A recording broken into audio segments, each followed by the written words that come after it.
Right, first question. Have you seen my phone? Have I seen your phone? I don't know where your phone is, but I think you should find it because that sucks. I'm sweating. I've been there. I lose my phone every 3-4 days. It's horrible, isn't it? Yeah. Okay. How aware of you of how big the show's become? How aware am I? In recent weeks, after visiting London and being here in Monte Carlo for the film festival, or for the TV festival, it's been pretty crazy, and I've realized that a lot of people watch the show.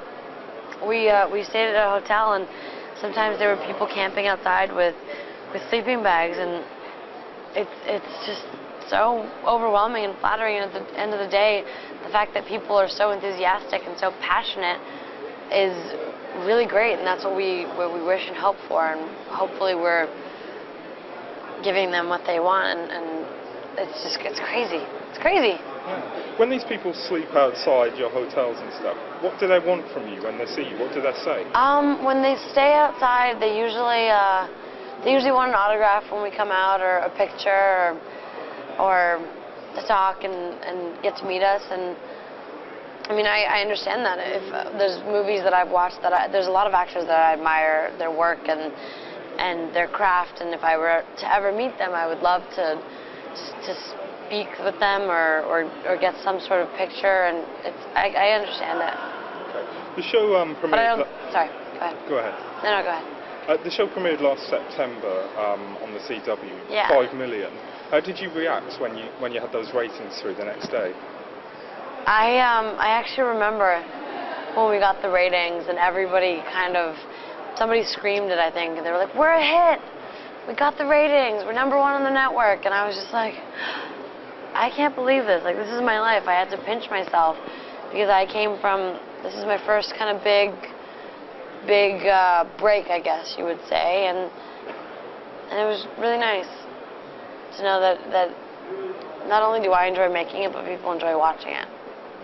And they've really stretched you this first year as well. You've had to play 2 characters. And in the finale, you played Catherine playing Elena. Yeah. How was that? I know. I played Catherine, and then I play Elena, and then I play Catherine playing Elena, to then discover that it's not Elena, but it's Catherine. So it's kind of confusing, but it's exactly what I want. It's the biggest, most welcome challenge. The character is both characters are very multidimensional and layered and complicated and flawed. One is very sweet and a girl next door who has issues and tries to deal with them to the best of her abilities, and she has a lot of pressure coming from different directions, but somehow manages to plow through and protects everyone and rises to the occasion when it's difficult. She is very strong and courageous, I think, and I admire her persistence.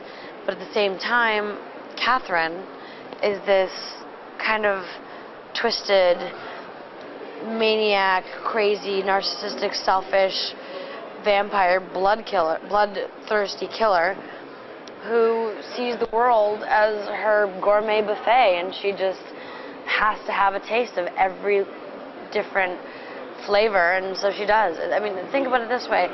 If you're a vampire, you'll live for all eternity.